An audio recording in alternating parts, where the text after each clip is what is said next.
Politsei sisenes Jaapanis Togane linnas 83-aastase naise koju ja avastas, et ta oli olnud surnud juba üle aasta. Tema keha oli tugevalt lagunenud, kuid teda polnud kadunuks kuulutatud. Ta oli lihtsalt sinna jäetud, kus ta suri. Ta polnud seal üksi. Majas oli veel üks inimene. Tema, 46-aastane poeg Hisataka. Kui politsei küsis, miks ta oli oma ema surma üle aasta varjanud, oli tema vastus jahmatav. Ta ei teadnud, mida teha. See polnud mõrvajuhtum. Hisataka oli hikikomori. Inimene, kes oli aastakümneteks ühiskonnast eemaldunud, elades peaaegu täielikult oma lapsepõlvekodus, samal ajal kui ema tema eest hoolitses. Kui ema suri, suri koos temaga ka ainus maailm, mida ta kunagi tundnud oli. Ta arreteeriti surnukeha väärkäitlemise eest, kuid tema juhtum tõi päevavalgele palju suurema küsimuse. Mis juhtub siis, kui terve põlvkond ei tea, kuidas pärast vanemate surma ellu jääda? See on elu kurb tõsiasi, et enamik meist elab oma vanematest kauem. Ühel hetkel saabub päev, mil neid, kes meid kasvatasid, enam pole. Enamasti lahkuvad vanemad teadmisega, et nende lapse tulevik on kindlustatud. Välja arvatud siis, kui see nii ei ole. Üle kogu maailma elab rohkem noori täiskasvanuid koos oma vanematega kui kunagi varem. Kasvavad eluasemekulud, ebakindlad töökohad ja elamiskulud on muutnud täiskasvanuks saamise palju pikemaks üleminekuks, aga teiste jaoks ei jäänud iseseisvumine lihtsalt toppama, vaid kukkus täielikult läbi. Hinnanguliselt elab praegu Jaapanis 1,46 miljonit inimest hikikomorina, veetes peaaegu kogu oma aja kodus, suheldes maailmaga ainult arvutite kaudu. Hinnanguliselt pooled sellest kurvast arvust on vanuses 40–64 aastat. See tähendab, et aeg hakkab otsa saama. Paljude jaoks on see turvavõrk lihtsalt katkenud ja neil on vähe lootust endale tähendusrikast elu luua. Kuid sellest saab isetäituv ennustus. Kui sa ei kasuta mingit oskust pikka aega, hakkab see hääbuma. Selleks oskuseks on sotsiaalne suhtlemine. Hikikomoridel on iga toas veedetud aastaga vähenenud võime suhelda välismaailmaga. Nüüd hakkab nende ainus side maailmaga kaduma, kui eakad ükshaaval surevad. Need ei ole lihtsalt lapsed, kes mängivad videomänge. Nad on täiskasvanud inimesed, kellel puudub võime välismaailmas ilma teiste abita hakkama saada. Kuidas siis juhtus, et miljonid täiskasvanud kardavad nii väga välja minna, et lasevad oma elul mööda minna? Lihtne. Ühiskond vedas neid alt. Põlvkondade kaupa on inimestele öeldud, et edu saavutamiseks on ainult üks tee. Tee koolis kõvasti tööd, saa häid hindeid, mine ülikooli. Kui see on tehtud, ootab sind tasuv töökoht ja ideaalis saad seda hoida ning oma karjääris edasi liikuda. Baby-boomeritest ja vaikiva põlvkonna vanemad rääkisid tihti oma lastele, kuidas nad said oma esimese töökoha, koputades lihtsalt kontori uksele ning pärast ühte kiiret vestlust ja kätlemist oli neil töökoht, mida nad hoidsid 45 aastat. Niile, kes alles alustasid tööturul, kõlas see nagu Ameerika unistus. Selle põlvkonna jaoks oligi see vaid unistus. Millennialid ja Z-põlvkond said ühe kriisi teise järel kaela ja kuigi mõned neist olid lokaalsed, mõjutasid mitmed peaaegu kõiki. Polnud vahet, kas proovisid tööd leida New Yorgis või Tokyos. 2008. aasta. Majanduskriis hävitas kõigi väljavaated. Paljud inimesed kaotasid kogu oma senise edu ja pidid tagasi koju kolima ning hakkasid uuesti vaikselt ülespoole ronima.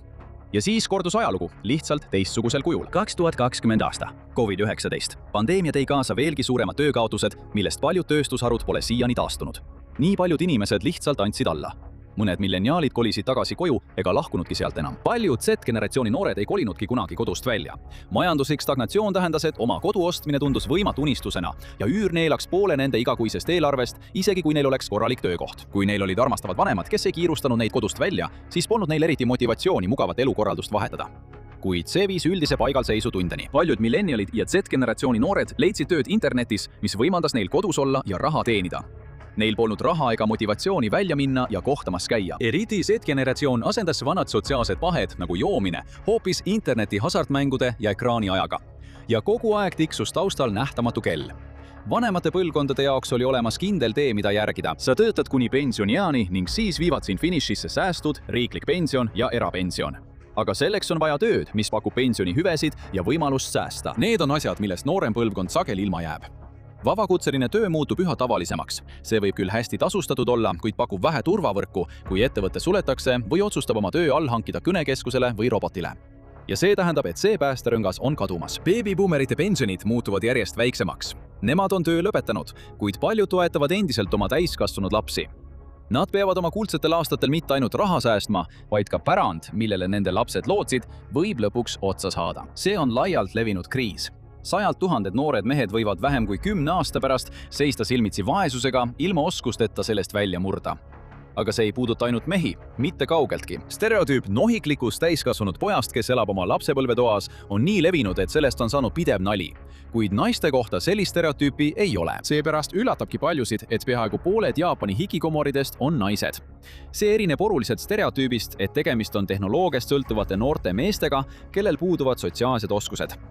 Kõik sõltub sellest, kuidas me neid näeme. Kui räägid keskmise hikikomori vanematega, võid üllatuda nende vastustest. Nad hakkavad tõenäoliselt rääkima, kui kohusetundlik tütar neil on ja kui valmis ta on kodus abistama. Vananevate vanemate jaoks võib see tegelikult olla õnnistus. Kui nende keha hakkab väsima, on nende kõrval inimene, keda nad kõige rohkem usaldavad, kes hoolitseb nende eest, teeb süüa ja tagab, et nad pole üksi, kui nad peaksid kukkuma. Tegelikult on kõige kiiremini kasvav hikikomoride rühm üle 40-aastased naised. Kuid meedias on nad justkui nähtamatud. Välismaailma jaoks on neil töö, kus nad aitavad oma vananevaid vanemaid, kuid nad ei ole vähem isoleeritud kui mees hikikomorid. Välja arvatud see, et neil võib olla rohkem eluks vajalikke oskusi, kuna majapidamistööd on nende elus suurem osa. Kuid nende sotsiaalne isolatsioon on sama täielik ja kui vanem, kellele nad on pühendunud, sureb, jäävad nad sama üksikuks. Üllataval kombel on mõned neist naissoost hikikomoridest tegelikult abielus. Nad liiguvad hoolitsevalt eaka vanema eest hoolitsemiselt sageli vanema abikaasa teenindamisele, kes teda ülal peab. Ja see tähendab, et tegelik arv võib olla palju hullem. Hinnanguline 1,46 miljonit. Hikikomorid põhineb suuresti eneseraporteeritud andmetel. Aga kui paljud naised, kes elavad peaaegu täielikus eraldatuses, liigitaksid end ise selleks? Kui paljud nimetaksid end selle asemel kohusetundlikuks tütreks või pühendunud koduperenaiseks? Need naised võivad olla rahaliselt kindamas seisus kui nende meessoost eakaaslased, kuid nad ei ole sotsiaalselt osavamad. Kaotatud põlvkond võib olla suurem, kui keegi arvas. Kas on olemas viis, kuidas nad oma isolatsioonist välja tuua? Et sellele vastust leida, peame võib-olla vaatama üle ookeani. Kuigi see kriis on Jaapanis tõsine, võib see läänes olla veelgi hullem. Ameerika Ühendriigid ja Ühendkuningriik on alates 2008 aastast seisnud nooremate põlvkondade jaoks silmitsi majanduslike raskustega. Ainuüksi Ameerika Ühendriikides elab iga kolmas alla 35-aastane täiskasvanu koos vanematega. 1960 aastal oli see vaid 20% ja kui vaadata ainult mehi, siis see on sama suur kui kogu Florida elanikkond, kes elab endiselt oma vanades magamistubades. Ühendkuningriigis pole olukord palju parem. Ühendkuningriik on alati olnud uhke oma tugeva sotsiaalhoolekandesüsteemi üle, kuid see võib olla kahe teraga mõõk. Kriitikud on sageli väitnud, et toetustest elamine on liiga lihtne ning inimesed ei lähe tööle, kuid see stereotüüp on muutunud. See ei ole enam ainult keskealise töö vältiva mehe kuvand. Kogu Inglismaal, Šotimaal, Walesis ja Põhja-Iirimaal vaatavad lugematud noored inimesed keerulisele tööturule otsa ega näe lootust. Nad lihtsalt loobuvad. Ühendkuningriigis on praegu 2,8 miljonit inimest, kes on meditsiinilistel põhjustel majanduslikult mitteaktiivsed pikaajaliste haiguste tõttu, mille paranemist ei oodata. See on suurem kui Manchesteri ja Birminghami, riigi 2. ja 5. suurima linna ühine elanikkond. Tavaliselt peavad nad regulaarselt sotsiaalhoolekande ametnikega ühendust võtma, et kinnitada, et nende seisund pole muutunud. Kuigi paljud neist inimestest on vanemad ja võitlevad krooniliste haiguste või vigastustega, on üha rohkem noori, kes väidavad, et vaimse tervise probleemid takistavad neil töötamast. See arv on alates aastast 2020 hüppeliselt kasvanud. Pandeemia läbielamise traumad ning endiselt mitte täielikult mõistetav pika COVID-i nähtus tõrjusid paljud inimesed tööturult välja. Nüüd võime sattuda samasse lõksu nagu Jaapan. Kui sa elad endiselt oma vanematega, siis tõenäoliselt kuuled sa nende tugevaid arvamusi üsna tihti. Kuid on üks suur valdkond, kus neil võis kogu aeg õigus olla. Nad hoiatasid, et ekraaniaeg võib su aju ära rikkuda. On üha rohkem tõendeid, et see võib olla suurim tegur hikikomori fondi ja selle läänepoolsete vastete tekkimisel. Millenialid olid esimene põlvkond, kes noorena digimaailma kaasati, samal ajal kui Z-generatsioon kasvas üles digitaalse põlvkonnana, kellel olid nutitelefonid ja tahvelarvutid. Alfa-generatsioon on aga olnud ekraanide keskel juba beebiaast peale. Tänapäeva tehnoloogia suurepärane asi on see, et sellega saab teha peaaegu kõike. Ja see tähendab, et pole eriti põhjust midagi muud teha. Paljud traditsioonilise tööteed on suurel osale milleniaalidest ja Z-generatsioonist suletud. Sinikraad ja töökohad tehastes viidi suures osas välismaale. Valgekraad ja töökohad on sageli uskumatult konkurentsitihedad ja nõuavad pikka ning kallist kõrgharidust. Kõige lihtsam viis ots otsaga kokku tulla ja CV täiendada oli sageli kaugtöö. Seda oli lihtne oma ajakavaga sobitada, kuid paljude jaoks sai sellest nende elu keskpunkt. Nad logisid sisse oma veebitööle, tegid oma ülesanded ära ja logisid siis sisse oma Steam'i kontole, et mängida videomänge ja stressi maandada. Aja jooksul muutus arvuti digitaalseks puurikuks. Varem oli ekraaniaeg passiivsem. Me kõik mäletame, kuidas istusime laupäeva hommikul tundide kaupa teleri ees multikaid vaadates, kuni vanemad käskisid õue mängima minna. Aga nüüd on täiesti võimalik ehitada terve elu üles läbi ekraani. Miljonitel inimestel on sõprade võrgustik, keda nad pole kunagi kohanud. Töö, kus nad pole kunagi kontoris käinud. ja hulk huvisid, mis eksisteerivad täielikult digitaalses ruumis. Mõte internetiühendused olemisest teeb inimesed rahutuks. Kuna internet muutub aina kaasahaaravamaks, läheb eraldatus reaalsusest ainult hullemaks. Videomängud sisaldavad nüüd VR-elemente, mis pakuvad emotsionaalselt intensiivsemat kogemust. Tehisintellekti tulek on viinud selleni, et lugematud inimesed tõmbuvad inimestevahelisest suhtlusest veelgi rohkem tagasi, eelistades vestelda tehisintellekti vestlusrobotitega, mitte päris internetisõpradega. Lõppude lõpuks pole ükski tehisintellekti vestlusrobot kunagi sõprust lõpetanud vaidluse pärast videomängu üle ja ükski tehisintellekti tüdruksõber pole kunagi nõudnud, et sa kohtuksid tema vanematega. Kui välismaailm on nii ebameeldiv, siis kes saab neid süüdistada? Maailma, milles nende vanemad üles kasvasid, lihtsalt enam ei eksisteeri. Selle on asendanud maailm, kus kõik on liiga kallis. Hästi tasustatud töökohti pole kusagilt võtta, pole võimalik tõhusalt suuremate ostude jaoks raha koguda, mitte siis, kui igapäevased väiksemad ostud neelavad suure osa sinu säästudest. Karm tõde on see, et faktid toetavad neid, mis on kõige olulisem osa vanemate juurest väljakolimisel, et oleks kuhugi kolida. Aga see muutub järjest võimatumaks, kuna üüri ja sissetuleku suhe ületab sageli 50%. On tõestatud, et see on psühholoogiline piir, millele sotsioloogid viitavad kui tagasitõmbumise punktile.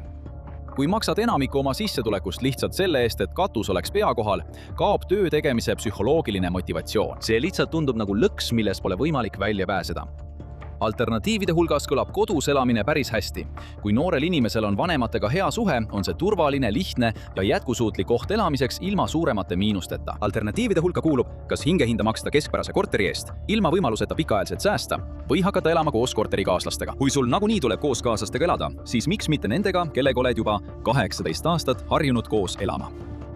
Kui on üks sõna, mida paljud milleniaalid ja Z-põlvkonna esindajad tuleviku kohta kasutaksid, siis see on demoraliseeritud. Aga praegune olukord ei ole jätkusuutlik. Beebibuumerite põlvkonnal hakkab aeg otsa saama.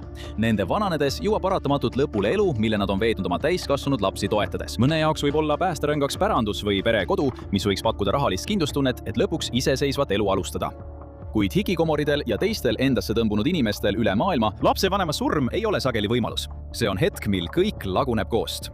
Kui beebibuumerite põlvkond jõuab vanadusse, seisavad valitsused silmitsi probleemiga, millega nad pole kunagi varem sellises ulatuses kokku puutunud. Rohkem pensionäre vaja pensione, tervishoidu ja pikaajalist hooldust. Samal ajal kui suhteliselt väiksem tööealine elanikond peab selle kõik kinni maksma. See on viinud selleni, et inimesed kardavad, et sellised süsteemid nagu Social Security, Medicare ja Ühendkuningriigi riiklik tervishoiuteenistus võivad pankrotti minna.